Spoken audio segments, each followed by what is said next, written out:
नौबत खाने में इबादत, one shot summary, let's go.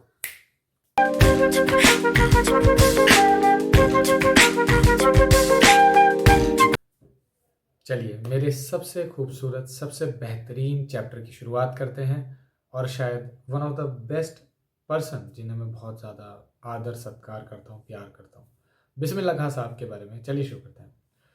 तो इस चैप्टर में जो कहानी शुरू होती है तो 1916-1922 की काशी का वर्णन आता है और उस काशी में भी कहाँ का वर्णन आता है? पंचगंगा घाट, और पंचगंगा घाट में स्थित बालाजी का मंदिर, और बालाजी के मंदिर में स्थित नौबत खाना, और नौबत खाने से आती मंगल ध्वनि। किस चीज़ की मंगल ध्वनि है? नक्काड़ों की, ठीक है, नक्काड़ों की, शहनाई की, तबले की। यहाँ पर क्यों आती है?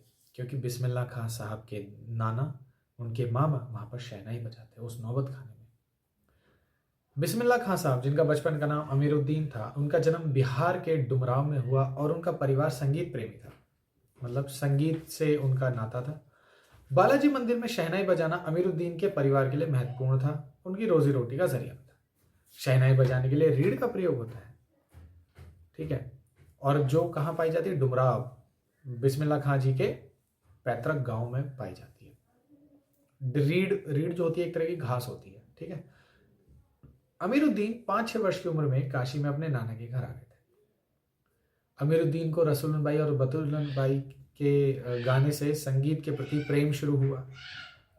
वैदिक इतिहास में, हिस्ट्री में शहनाई के बारे में कोई खास वर्णन नहीं मिलता है, लेकिन जब आप मिडिल ईस्ट की तरफ जाते हैं ना, अरब कंट्रीज की तरफ जाते हो, तो वहाँ पर इसके बारे में थोड़ा सा एक्सप्लेनेशन मिलता है। इसे सुशिर वाद्यों में गिना जाता है। सुशिर वाद्य जो फूक मार के बजाए जाते हैं, वो वाले इंस्ट्रूमेंट्स।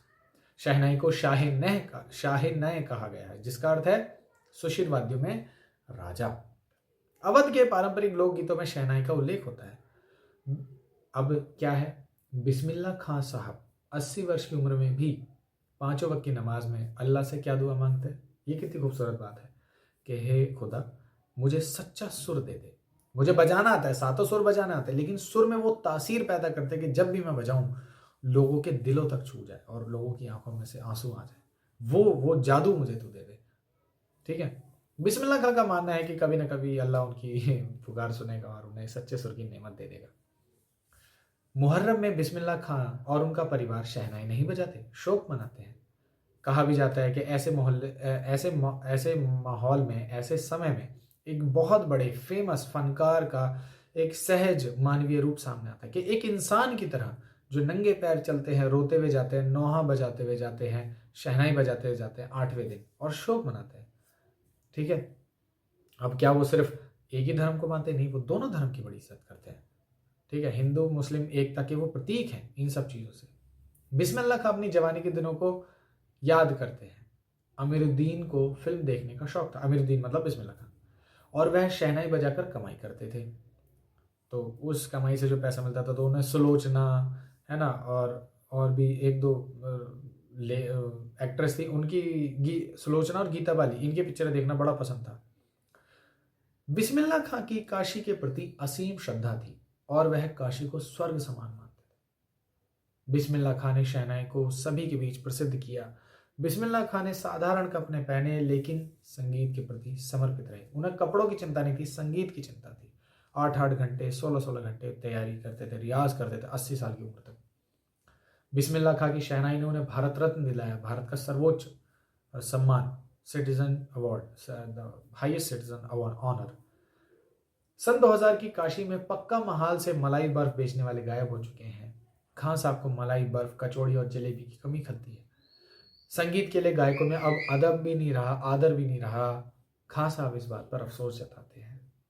पहले के जमाने में कई घंटों संगीत का अभ्यास होता था, अब नहीं होता। बिस्मिल्लाह खां को बदलाव पसंद नहीं आया और वे अपने जमाने की चीजों को याद करते थे। काशी में संगीत, साहित्य और अदब की परंपराएं गायब हो गई हैं। काशी में बाबा विश्वनाथ और बिस्मिल्लाह खां एक दूसरे के पूरक रहे हैं। क्यों? बाबा विश्वनाथ के मंदिर में वो बिस्मिल्लाह खां अपनी शहनाई बजाते थे और बिस्मिल्लाह खां को पहचान दिलाई बाबा विश्वनाथ के मंदिर ने, और बाबा विश्वनाथ के मंदिर को पहचान दिलाई बिस्मिल्लाह खां ने, एक तरीके से, क्योंकि वो वर्ल्ड वाइड फेमस हो गए। तो दोनों एक दूसरे को कंप्लीट करते हैं और वो हमेशा वहां पर बजाते रहे शहनाई। काशी को किसी मजहब, रंग, खान पान, त्योहार के आधार पर नहीं बांटा जा सकता। काशी आज भी संगीत के स्वर पर जागती है और सोती है। काशी में हर जगह आपको घराने मिल जाएंगे, नृत्य करने वाले मिल जाएंगे। काशी में मृत्यु को भी शुभ माना गया है। बिस्मिल्लाह खां जैसे कलाकार दो कौमों को एक होने की प्रेरणा देते हैं। ठीक है। काशी में मरण भी मंगल क्यों माना गया है? क्योंकि वहां पे कहते हैं वहां पर मरने से स्वर्ग की प्राप्ति होती है। बिस्मिल्लाह खां साहब हमेशा संगीत के नायक बने रहे। उन्होंने संगीत को संपूर्णता से सीखने की इच्छा को अपने भीतर जारी रखा। 21 अगस्त 2006 को खां साहब का निधन हुआ। खां साहब हमेशा कहते थे कि उन्हें अभी भी संगीत की पूर्ण जानकारी।